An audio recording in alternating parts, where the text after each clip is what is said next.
Talas Jepang, Colocasia esculenta atau yang dikenal sebagai Satoimo dalam bahasa Jepang, merupakan komoditas pangan alternatif yang mulai populer dikembangkan di Indonesia karena memiliki nilai dan prospek ekonomi yang cukup bagus, khususnya sebagai bahan pangan dan komoditas ekspor ke negara Jepang. Bahan pangan ini sudah menjadi salah satu bahan utama bagi sebagian besar penduduk Jepang sebagai pengganti beras dan kentang karena tidak banyak mengandung karbohidrat dan gula. Berbeda dengan jenis talas lainnya, talas Jepang selain bisa diolah menjadi pangan olahan pengganti kentang dan terigu seperti eh, tar, kue kering, dan makanan ringan.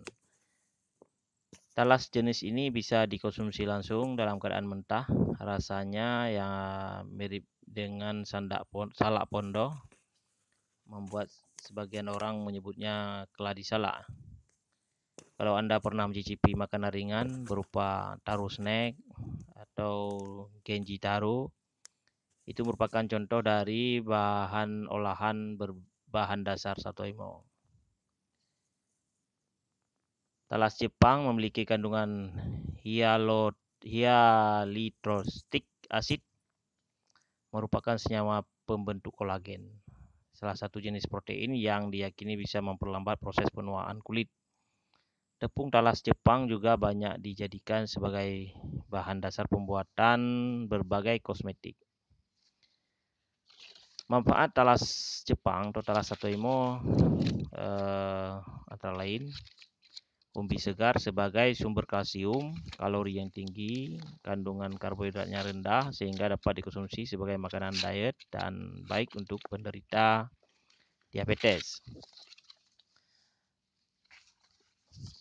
Yang kedua, dalam bentuk pati atau tepung sebagai bahan makanan dan minuman sehat seperti pengental, bubur bayi, makanan orang tua, bahan baku kue dan roti.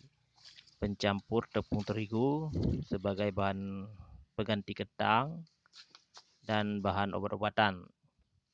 Kemudian dalam bentuk serat sebagai bahan campuran pembuatan jeli, es krim, biskuit, bahan sup, minuman berserat, puding, makanan dan minuman diet dan penderita diabetes.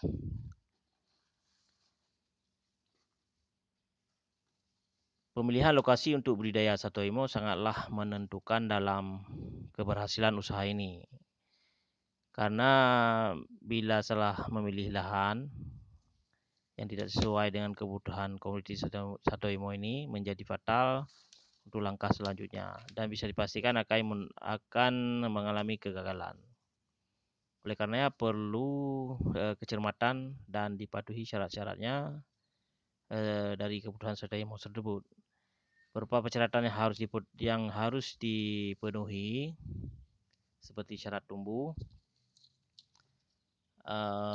Tanaman ini menyukai tempat terbuka dengan penyinaran penuh serta pada lingkungan dengan suhu 25 sampai 30 derajat Celcius.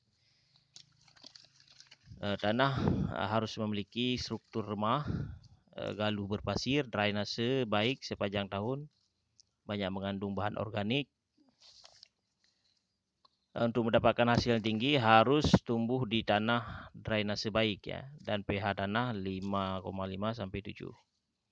Dengan kelembaban tanah 50% sampai 65%. Bila pH di bawah 5, tanah dianjurkan diberi perlakuan kapur 1 ton per hektar atau disesuaikan dengan alat pengukur setelah diaplikasi ya.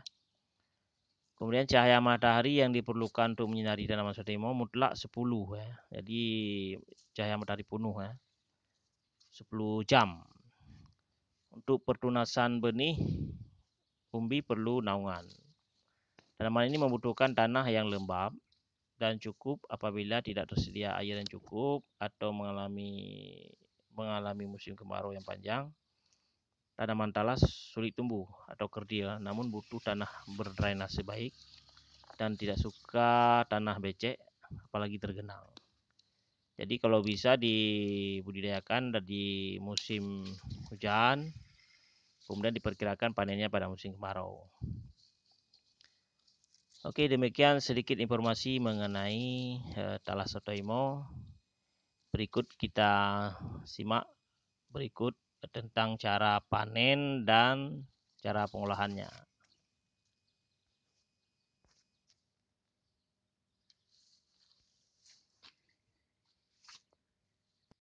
Cara pengolahan yang akan saya perlihatkan pada video ini ada 3 macam.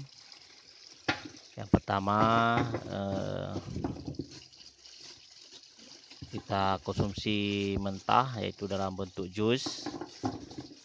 Kalau di tempat kami ini jusnya 1 gelas Sato Imo harganya 20.000 ya.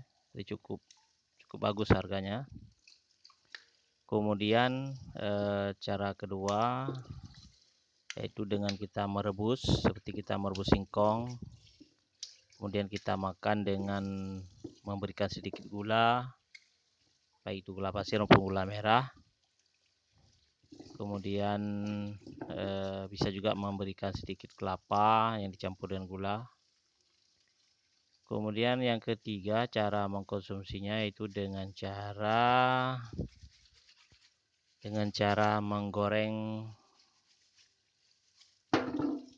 seperti menggoreng keripik ya, atau keripik talas Sato Imo. Jadi sebelum kita mengolah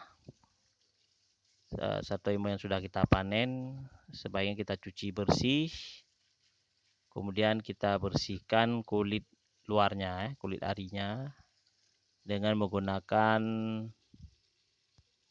sikat yang dari aluminium apa namanya ini, lupa saya namanya, bisa dilihat langsung nanti di video ini ya.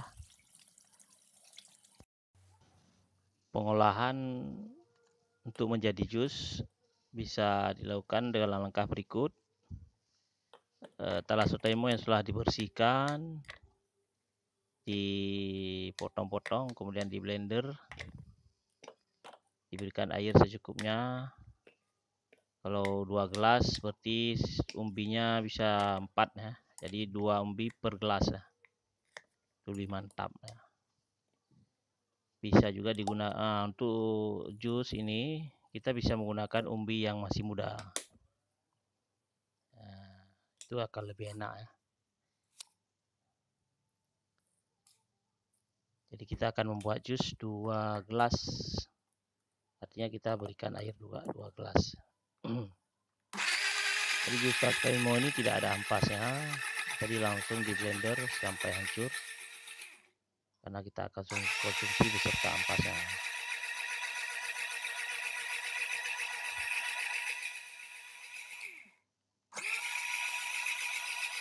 Jangan lupa ditambahkan sedikit gula sesuai dengan selera ya. Bisa juga ditambahkan susu, tapi kalau saya lebih senang mengkonsumsi secara alami tanpa ditambahkan susu. Karena kalau ditambah susu itu akan mempengaruhi rasanya.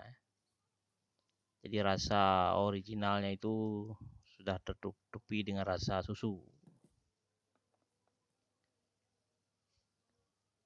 Bisa juga diberikan sedikit es batu. Untuk cara yang kedua yaitu kita merebus langsung umbinya tanpa perlu dibersihkan kulit luarnya. Berikan air secukupnya di dalam kuali, di dalam tempat memasak. Kemudian masukkan umbi talas Sato Imo secukupnya. Usahakan umbinya bisa tenggelam semua. Rebus sampai matang, kemudian disaring. Ketika kita dingin baru kita konsumsi dengan cara kita mengupas kulit ari. Sangat mudah mengupasnya, dan umbinya seperti ada lendir-lendirnya seperti gel, karena ini kenyal ya, kenyal. Bisa dikonsumsi langsung, bisa diberikan sedikit gula pasir atau gula merah atau campuran lain-lainnya seperti kelapa dan lain sebagainya. Salah satu imo ini cukup mantap jika disajikan bersamaan dengan minum teh atau minum kopi sore hari. Ya, ini mantap sekali ya. Sama lah seperti kita mengkonsumsi umbi-umbi yang lain seperti ketela, singkong, dan lain sebagainya.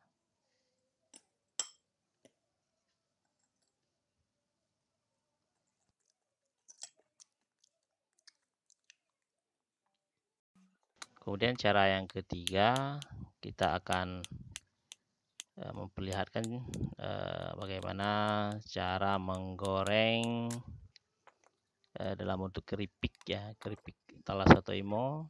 Yang pertama kulitnya harus dikupas dulu, kulit arinya, kemudian diiris-iris agak tipis ya, jangan terlalu tipis ya, lebih agak tebal lah ya. Kalau terlalu tipis nanti rasanya kurang enak ya, sesuai selera lah, kalau saya lebih suka yang agak tebal. Lebih bagus kalau kita jemur dulu sampai kering, kemudian baru kita goreng, atau bisa juga digoreng langsung menggunakan minyak. Yalah, menggoreng namanya menggoreng menggunakan minyak. Masa menggoreng menggunakan air. Jadi bisa juga dibuat dalam bentuk macam-macam, bisa bulatan, bisa memanjang, bisa juga kita buat seperti lidi ya, seperti lidi, terserah sesuai dengan selera masing-masing. Demikian yang bisa saya share pada kali ini. Mudah-mudahan video sederhana ini, video kegiatan saya sehari-hari, bisa memberikan manfaat bagi para penonton semuanya. Sampai jumpa pada video berikutnya. Assalamualaikum warahmatullahi wabarakatuh.